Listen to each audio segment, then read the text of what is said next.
Le protocole va qu'il y aurait des versions qu'on va essayer de recouper, parce que si on veut franchement respecter le long de tout ça, on quittera ici trop tard, on va le voir, on va faire une procédure. Merci mon commandant pour ces le bel défi.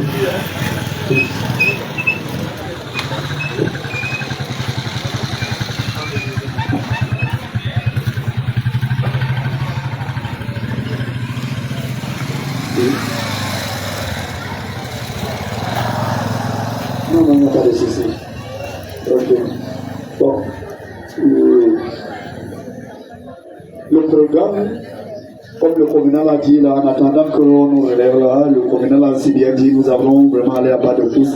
Et il y a d'autres programmes que nous avons ce soir, on va passer vraiment à l'essentiel. Et nous allons parler plus en quelques lignes, parce que c'est le rituel des installations. On va parler ici de l'engagement politique et de ces piliers de la Renaissance, puisqu'il s'agit d'un hommage à un combattant. Et on ne peut pas s'en passer de la vie carcérale. Et l'abbé Arnold, qui était le cochambier de la cellule 14, avec Rodrigo, nous édifiera comment les quelques semaines, les quelques heures qu'ils ont passées ensemble. Donc, je dois... Oui. Donc, l'abbé qui devait... Hein? Pourquoi que tu connaissais? Et Jeannot Kané est là, puisque à défaut de l'autre abbé, la Renaissance est profil de talents et de compétences. Hein. Nous sommes prêts. Nous sommes de militants prêts à gérer et on peut s'assumer. Et la preuve est qu'il n'y a pas de carence. À défaut de l'autre, on en a plusieurs talents. Nous sommes des esprits, comme a dit le Père. Donc, les compétences sont tout de suite au sein de la Renaissance. Oui, nous allons commencer par l'engagement politique présenté par les 5 piliers. Oui. Non, le programme, le communal vient de dire on va vraiment aller à pas de pouce. J'annonce quand même, pardon, en quelques 5 minutes, si vous pouvez nous parler de l'engagement politique. Et le départemental, Idriss Fosso, très connu, et l'homme des médias, qui défend avec ongle le parti sur le plateau télévision, il va nous présenter les 5 piliers, brièvement les 5 piliers. Et à la suite, puisqu'il y en a plus d'entremaître, et la vie carcérale, après la vie carcérale, le communal reprend ses commandes. Là, pour Jeannot Kamé, que vous voyez là, c'est le chef des zones de la zone la plus puissante du territoire qui comporte 6 centres de vote. Tournez-vous, on vous voit, Kamé Jeannot, et secrétaire d'unité et ses paysans, également militant très actif du territoire 1. Vous savez, la Renaissance partout où nous sommes là, c'est vraiment ici. Merci, très chers amis. Merci. Je tiens à féliciter l'AP Ahmed à sa brève présentation. Je dis la bienvenue au communal. Je suis très fier, malgré qu'on doit aller très vite, c'est un rituel. Et je vous souhaite bonsoir. Et je suis très fier d'être parmi vous, c'est pas tous les jours, et je peux être avec vraiment un instant. Et je suis très fier d'être devant mes appels pour parler de l'engagement politique. Je dois être un peu bref, vu le temps qui nous presse, mais on va passer pendant quelques mots pour la prospérité. Et je vais finir par présenter déjà dans l'engagement politique, puisque lorsqu'on parle de l'installation au MRC, c'est comme une femme qu'on vient de la marier. Donc on a donné quelques conseils. Voilà, vous venez de vous marier, voilà comment le mariage se passe. Ce sont des conseils à majorité qu'on donne dans l'engagement politique.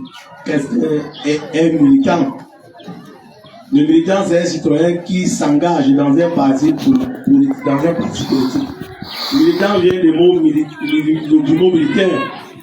Parce que dans le mot militaire, il y a de l'engagement, il y a de l'honneur et il y a de la fidélité. Donc, je vais conseiller à mes appels ce soir que lorsqu'on devient militant, c'est comme on devient militaire dans la vie, dans la société. Le militaire se caractérise par la discipline, par le respect de sa hiérarchie. Il ne suffit pas d'avoir une carte pour devenir militaire. Chacun de nous sait que lorsqu'on devient militaire, on subit une formation. Et c'est une formation continue. On souhaite à nos APP sachent que le MLC qui devient membre aujourd'hui de façon officielle, c'est un parti politique qui a un statut, un règlement intérieur et beaucoup d'autres textes que nos nouveaux militants doivent s'approprier. On le préside parce que beaucoup, après les installations, on ne les revoit plus. Ou lorsqu'ils parlent de notre parti, ils parlent comme des sympathisants. Un militant, c'est un militaire qui a décidé de façon libre. Parce que nos textes prévoient que les citoyens camerounais militent de façon libre. Et lorsqu'on devient militant, on a des obligations. Parce qu'on pouvait rester sympathisant. On a décidé de contribuer à la lutte de libération de notre pays. Donc si on passe au point de la rue, on suit un militant qui ne parle pas de notre parti, est-ce que ça serait bien? Lorsqu'on devient militant, on jure qu'on ne va jamais parler mal de notre parti. Si tu passes la route, tu suis qu'on parle mal de notre parti, tu passes ta route. Si tu suis ce qui est mal, tu ne commandes pas, tu passes ta route. Mais si tu suis ce qui est bien, tu vas en parler et intimement au voisin que j'ai suivi quelque chose vraiment qui se passe bien. Notre parti lutte pour telle chose, telle chose, telle chose. Donc je tiens ce soir à préciser à tous nos APP, quand vous devenez militant ce soir, c'est un honneur. Nous, qu'on a fait le déplacement de très loin pour venir ici, parce qu'on a compris que, à côté de Rodrigo Davao, qui a payé de sa vie pour notre pays, ce sont des héros. Lorsqu'on parle de Oumniobe, c'est un Camerounais comme Rodrigo Davao qui a payé de sa vie, parce qu'il a pensé que ce pays, les jeunes comme nous, doivent plus prendre la route désert. On peut vivre au Cameroun et être heureux. C'est pour ça qu'on peut se retrouver en prison et être fier. Mourir et être fier. Parce que beaucoup pensent que lorsqu'on va en prison, la prison n'est pas la mort. Nous félicitons nos AP qui ont compris que des hommes sérieux prennent des engagements sérieux et doivent en être fiers. Parce qu'on dit aux gens valeureux, la nation reconnaissante. Tout ce que vous s'aimez aujourd'hui, c'est pas seulement nous qui le voyons, tout le peuple camerounais est en train de le voir. Et on vous dit grandement merci, puisque trouver des jeunes qui s'engagent comme nous dans ce combat, nous on tient à vous féliciter. Et je tiens à dire au communal que vraiment, communal, votre douleur a été compris. Vraiment, merci. Vraiment, je ne dois pas être long. Vraiment, je vous souhaite sur ça que vraiment, que tous ceux qui sont arrivés ici, vraiment, que Dieu les accompagne et rentre chez eux dans de très bonnes conditions. Je vous en prie. Merci pour ce conseil de l'engagement politique. Mon communal, il y a des choses, on passe directement au Saint-Pilier. Merci. Monsieur le départemental de Idriss, votre acclamation, il arrive. Le pédagogue. C'est nos enfants, hein, mais qui se sont des illustrés, qui sont déterminés, engagés. You are welcome, teacher. Thank you. MRC. MRC. MRC. Victoire, victoire, victoire. Merci, monsieur l'impresario, de me passer la parole. Comme on l'a dit, je suis le responsable des jeunes du MRC pour le compte de Douala 3e. Et donc, j'ai la responsabilité de vous présenter ce que propose le professeur Maurice Kamto une fois au pouvoir.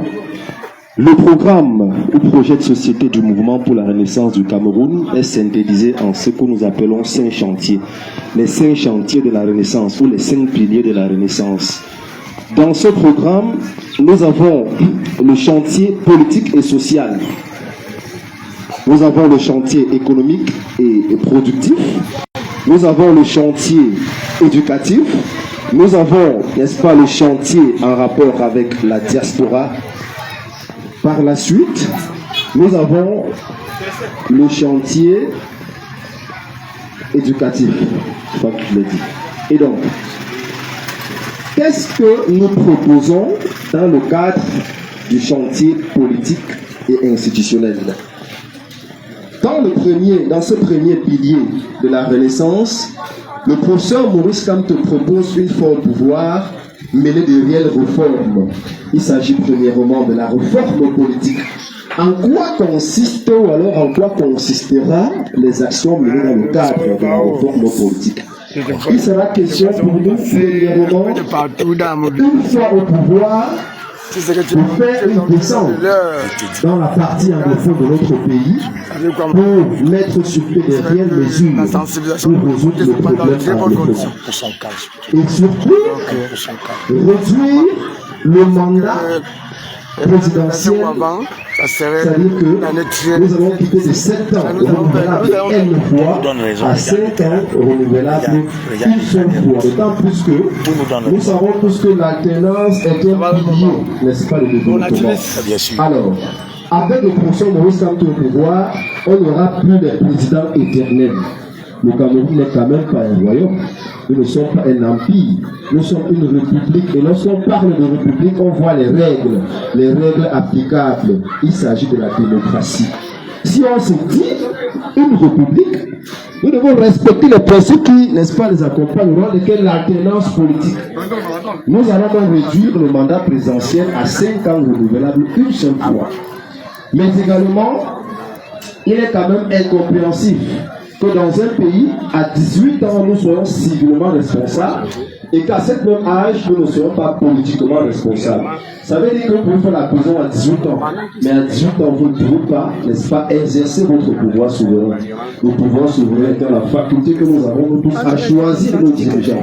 Et donc, nous allons faire une réforme politique en réduisant l'âge électoral. Je sais que tu es en direct. Désormais, il faudra plus avoir 20 ans pour choisir son dirigeant. Un activiste, non, je dis bonjour.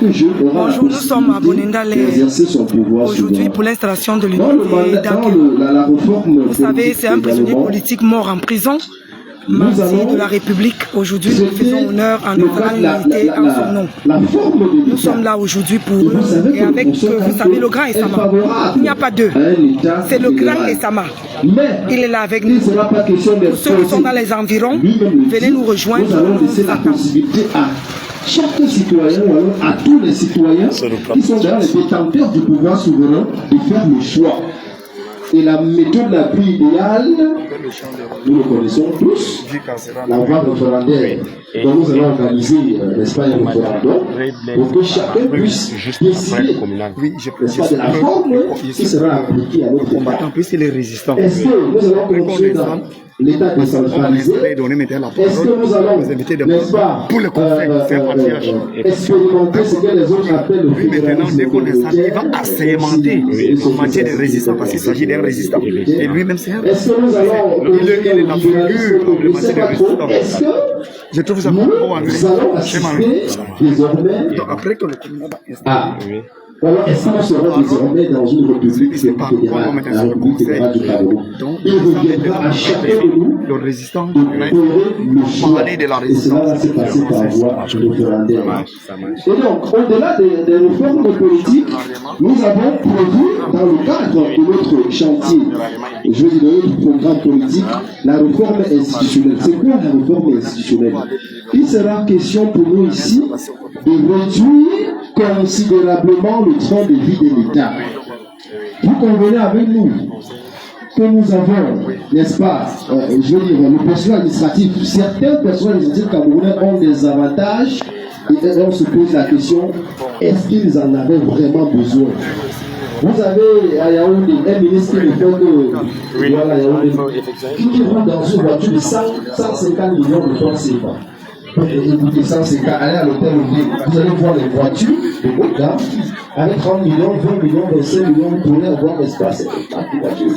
Mais comment quelqu'un qui est censé servir la République dans un pays où le SMIC est à peu près 45 000 francs CFA a le privilège de rouler dans une voiture de 150 millions, de 100 millions. Vous avez vu il y a cela 2 ans, madame le ministre de l'enseignement secondaire avait lancé un appel d'offres pour s'offrir une voiture de 150 millions de francs CFA.